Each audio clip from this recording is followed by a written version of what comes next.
जैसे कि दोस्तों आप सभी को पता है कि पूरे बिहार में जो सर्वे की प्रक्रिया है पूरी तरह से शुरू हो चुकी है। ऐसे में दोस्तों जो आपको एक फॉर्म भर कर देना पड़ता है प्रपत्र 2, इसको आप कैसे भरेंगे? ये फॉर्म क्या है, देखें नियम 6 उप नियम 1। आप नियम 6 और उप नियम 1 के तहत आपको इस फॉर्म को भरना है।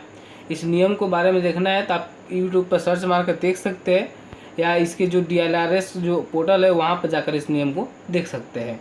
यहाँ बताया गया है कि रैयत द्वारा स्वामित्व या धारित भूमि की स्वयं घोषणा हेतु प्रपत्र है, यानी कि जो भी रैयत है या जो भी उस भूमि का स्वामित्व है या चाहे उस भूमि का धारण करता है, उसका जो स्वयं घोषणा हेतु ये प्रपत्र है। ठीक है, इस प्रपत्र में आपको कैसे भरना है।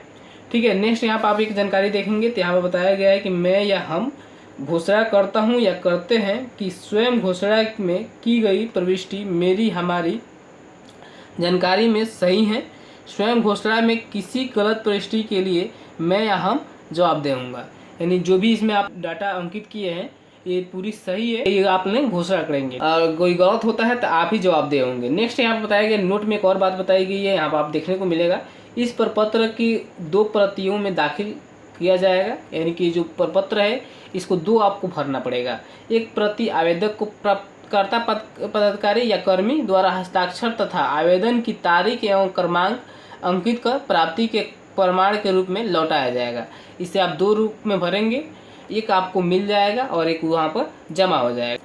चलिए बात कर लेते हैं कि इसको आपको भरना कैसे है। तो भरने के लिए यहाँ पर आपको देखने को मिलेगा, सबसे पहले में आपका राजस्व ग्राम आपका जो भी होगा यहाँ पर आप अंकित करेंगे। आपको ये नहीं मालूम चल रहा है, ठीक है, तो आप अपने जो रसीद होता है वहाँ पर आप देख सकते हैं, जिसे हम मौजा भी कहते हैं। मौजा यहाँ पर आप यहाँ पर नाम डालेंगे, चाहे राजस्व ग्राम का नाम यहाँ पर आपको डालना होगा। उसके बाद हर एक राजस्व ग्राम का एक थाना नंबर होता है, वो थाना नंबर जैसे हमें यहाँ पर 10 है तो 10 ने यहाँ पर डाल दिए हैं। आपका थाना नंबर कुछ अलग होगा, वो आपके खतियान आपका चाहे हो चाहे आपका ज़मीन का रसीद हो उस पर आपको देखने को मिल जाएगा। यहाँ पे एक है हल्का नंबर, ये आपके पास है तो आप डाल सकते हैं, नहीं है तो नहीं डाल देंगे, कोई दिक्कत नहीं है, क्योंकि ये हल्का नंबर जो है ये पहले लगता था। पहले जब सर्वे हुआ था तो उसमें हल्का नंबर देखने को मिलता था, लेकिन अब हल्का नंबर की कोई ज़रूरत नहीं है। अगर ज़रूरत पड़ती है तो आप इसको अपने जो बंदोबस्त अधिकारी है उनसे पूछकर यहाँ पर डाल सकते हैं। नेक्स्ट है पुलिस थाना यहाँ पर आपको देखने को मिला नौतन। ठीक है, यहाँ पर मेरा पुलिस थाना नौतन है और अंचल भी नौतन है, इसलिए मैं दोनों में नौतन डाला हूँ। आपका जो भी होगा यहाँ पर आप डालेंगे।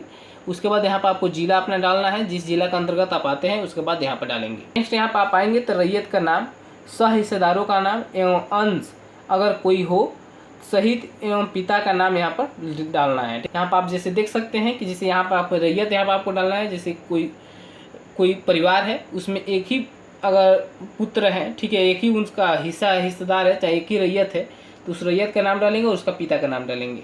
अगर मान लीजिए कि जो रैयत है इनका एक कोई लड़का है तो यहाँ पर डालेंगे एक अंश, यहाँ पर क्या डाल देंगे, एक अंश। अगर मान लीजिए कि इसमें 2 हिस्सेदार हैं तो यहाँ पर 2 नंबर में उसको डालेंगे। जैसे मान लीजिए कि दूसरा कोई और है, जैसे मान लीजिए कमलेश हो गया, कोई भी यहाँ पर डोमे के लिए बता दे रहे हैं, कमलेश हो गया, और इसका 2 पुत्र है तो यहाँ पर डालेंगे 2 अंश। ऐसे आप अंकित करेंगे। जो भी रैयत का नाम होगा यहाँ पर डालेंगे, उसके बाद यहाँ पर उनके पिता का नाम डालेंगे। जो भी यहाँ पर रैयत भराएंगे वो उनके भाई होने चाहिए, चाहे उसके हिस्सेदार होना चाहिए या उसकी बहन होनी चाहिए। नेक्स्ट यहाँ पर बात कर लें अस्थायी पता में अपना ग्राम, पोस्ट, थाना, जिला और लास्ट में अपना बिहार यहाँ पर डाल देंगे। उसके बाद यहाँ पर स्वामित्व आधारित भूमि की ब्यौरा यहाँ पर डालना है।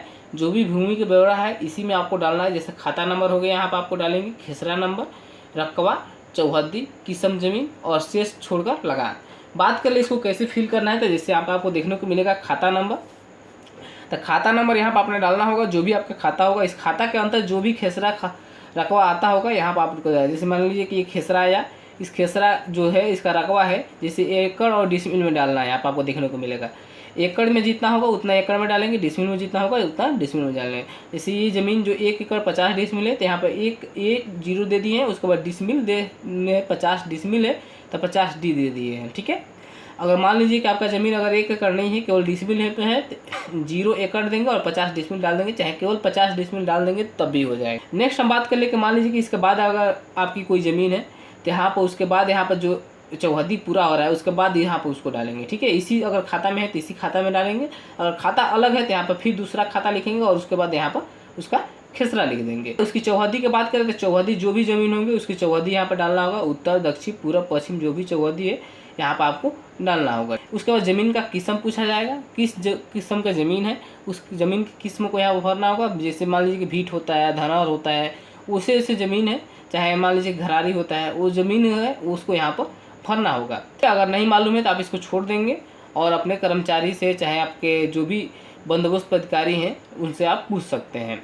यहाँ पर शेष को छोड़कर लगान डालना है। अगर आपको लगान मालूम है कि कितना लगता है तो डालेंगे, नहीं तो इसको भी आप खाली स्थान छोड़ देंगे। यहाँ पर जमाबंदी संख्या डालना है। आपको जो जमाबंदी संख्या है वो आपके लगान के रसीद पर देखने को मिल जाएगा, वहाँ से आप डाल सकते हैं। अगर नहीं है तो आप इसे खाली छोड़ देंगे। अगर कंप्यूटर का जमाबंदी आपको डालना है तो यहाँ पर भी आप उसको डाल सकते हैं। नेक्स्ट है भूमि पर दावा का आधार अथा उत्तराधिकारी, दान, क्रय, बंदोबस्त या अन्य।